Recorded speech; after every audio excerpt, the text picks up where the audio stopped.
আজ শুনব এক শক্তিশালী রাজার গল্প, যিনি শক্তির এক নতুন অর্থ খুঁজে পেয়েছিলেন।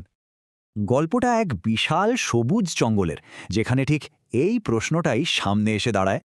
জঙ্গলে সবাই মিলেমিশে থাকলেও একজনকে সবাই ভয় পেত, রাজা সিংহরাম বাঘে। তার শক্তি ছিল প্রশ্নাতীত, আর তার ভয়ে ছোট প্রাণীরা সবসময় পালাত। সিংহরামের অহংকার ছিল আকাশ ছোঁয়া। সে ভাবত সে একাই ১০০, সবার উপরে। কিন্তু হরিণ শিকার করতে গিয়ে তার একটা ভুলই সবকিছু ওলটপালট করে দিল।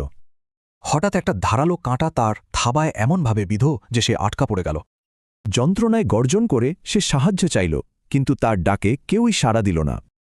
অন্যান্য প্রাণীরা দূর থেকে দেখছিল ঠিকই, কিন্তু রাজার ভয়ে কেউ এগোতে সাহস পেল না। কিন্তু সবার মধ্যে ব্যতিক্রম ছিল ভোলা নামের এক ভালুক। সে দ্বিধা না করে এগিয়ে এলো। এখানেই দেখা যায় শক্তি নিয়ে দুটো একেবারে ভিন্ন চিন্তাধারার সংঘাত। ভোলার শান্ত ও ভরসা দেওয়া কথায় আহত রাজা তো একেবারে অবাক হয়ে গেল।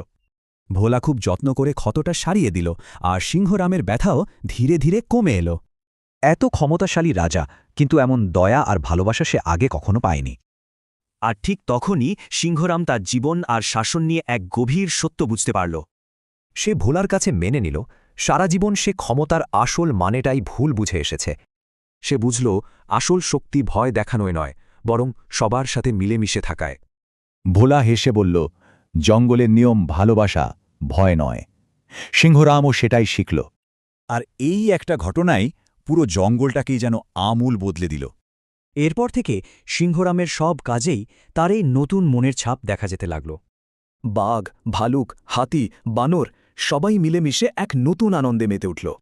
এই গল্পটা আমাদের এটাই শেখায় যে আসল শক্তি আধিপত্যে নয়, সহানুভূতিতেই।